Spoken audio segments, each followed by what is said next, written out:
এই রকম রসালো মুচমুচে কামরাঙা খাজা আপনারাও তৈরি করে নিতে পারেন খুব সহজে এবং অল্প উপকরণে। নমস্কার, আমি স্বপ্না এবং আমার চ্যানেলে সকলকে স্বাগত জানাই। তো চলুন রেসিপিটি শুরু করা যাক। একটি বাটিতে 1 কাপ ময়দা, 1 চামচ নুন এবং 1/4 কাপ তেল দিয়ে ভালো করে ময়দাটি ময়ান দিয়ে নেব। এখানে ময়ান যত ভালো হবে খাজাটা তত খেতে মুচমুচে হবে। যখন এরকম মুট করে হয়ে যাবে তখন বুঝবেন ময়ান দেওয়া হয়ে গেছে। এবার এর মধ্যে 1 কাপ জল অল্প অল্প করে দিয়ে খুব সুন্দর করে নরম মতো একটি ডো তৈরি করে নেব। দেখুন এখানে আমার ডোটা তৈরি হয়ে গেছে। এবার এটিকে ঢাকা দিয়ে কিছুক্ষণ রেখে দেব। এবার একটি বাটিতে 2 চামচ কর্নফ্লাওয়ার, 1 চামচ ঘি দিয়ে একটি মিশ্রণ মাখিয়ে রেখে দেব। এটি আমাদের লাগবে। ঠিক এই রকম একটি মিশ্রণ হবে। এবার চিনি শিরাটি তৈরি করে নেব। এই জন্য একটি সসপ্যানে 1 কাপ চিনি ও 1 কাপ জল দিয়ে একটু নাড়িয়ে চাড়িয়ে মিশিয়ে নেব। এরপর এর মধ্যে একটু কুটে নেওয়া 2টি এলাচ দিয়ে ভালো করে ফুটিয়ে চিনি শিরাটা যতক্ষণ না একতার হচ্ছে ততক্ষণ ফুটিয়ে নেব। এরপর এর মধ্যে একটু লেবুর রস চিপে দিয়ে দেবো যাতে এটি জমাট না বেঁধে যায়। এরপর ঢেকে রাখা ময়দাটি উঠিয়ে আবার একটু ভালো করে মেখে নিচ্ছি। এরপর এখান থেকে ছোট ছোট করে লেচি কেটে নেব।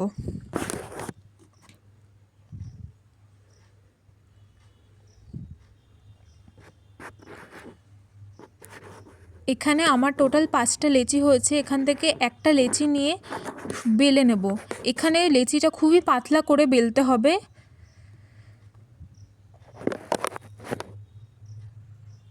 ঠিক এই রকম পাতলা করে একটু বড় করে ছড়িয়ে মেখে নেব। আর একটা বেলে নিচ্ছি।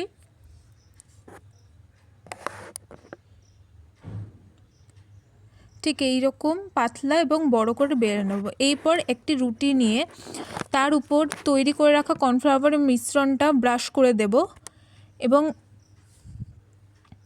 তার উপর থেকে আরেকটা রুটি উপর দিয়ে দেব। এইভাবে আরেকটি রুটি উপরে দিয়ে দেব এবং সেম প্রসেস অন্য রুটিগুলির সাথেও ফলো করব।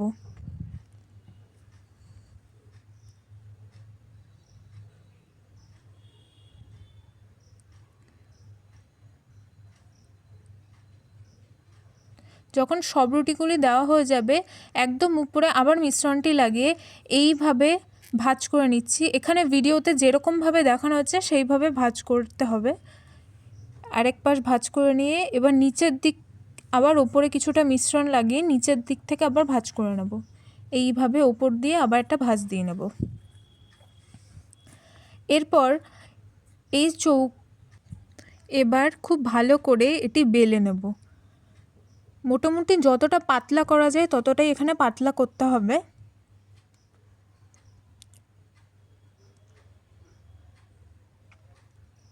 দেখুন বেলা হয়ে গেছে। এখানে ঠিক যতটা এখানে পাতলা করা গেছে ততটাই পাতলা করা হয়েছে। আবার খুব বেশি পাতলাও করা হয়নি, মানে মিডিয়াম একটা পাতলা করা হয়েছে।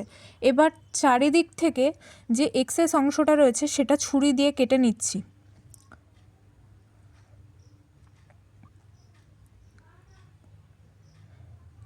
কেটে রাখা অংশগুলো উঠিয়ে দেব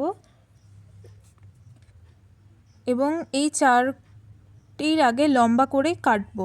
লম্বা করে এইভাবে আমি 4 ভাগ করে কেটেছি। আপনারা যতগুলো কাটতে ছোটও করতে পারেন বড়ও করতে পারেন আপনাদের মতো। এবার এটাকে আবার উল্টো দিক থেকে কেটে নিচ্ছি। এরপর এখান থেকে একটা অংশ নিয়ে এক কোণা মধ্যে লাগিয়ে আবার পেছন দিক থেকে আরেক কোণা ঠিক এইভাবে জুড়ে দেবেন। এখানে আরেকটা দেখিয়ে দিচ্ছি। দেখুন ঠিক এইভাবে ভিডিওতে যেরকম দেখানো হয়েছে ঠিক এইভাবে করে সমস্ত চৌকোগুলো করে নেব। দেখুন এখানে সব করা হয়ে গেছে। এবার এগুলো ভেজে নেব এক এক করে। এখানে এই খাজাগুলো একটু সময় নিয়ে বেশ অনেকক্ষণ ধরে ভাজতে হয়েছে। খাজাগুলো দেওয়ার সময় গ্যাসের আঁচটা মিডিয়াম টু লোয়ে ছিল এবং পরে এটাকে আরেকটু বাড়িয়ে দিয়েছিলাম, মিডিয়ামে করে দিয়েছিলাম। এরকম করেই প্রায় 5 থেকে 10 মিনিট এগুলো আস্তে আস্তে ভেজে নেব। এখানে ভাজা হয়ে গেছে, এবার এগুলো তুলে নিচ্ছি। দেখুন কি সুন্দর ফুলে উঠেছে। এরপর যে চিনি শিরাটা তৈরি করেছিলাম তার মধ্যে এইগুলি একটু উল্টে পাল্টে সেই চিনি শিরাটা একটু সোক করে নিচ্ছি। এই খাজাগুলো 1 থেকে 2 মিনিট একটু সোক করে দিয়ে তারপরে প্লেটে উঠিয়ে নিলেই রেডি তৈরি কামরাঙা খাজা। ভিডিওটি ভালো লাগলে আমার চ্যানেলটি লাইক এবং সাবস্ক্রাইব করে দেবেন।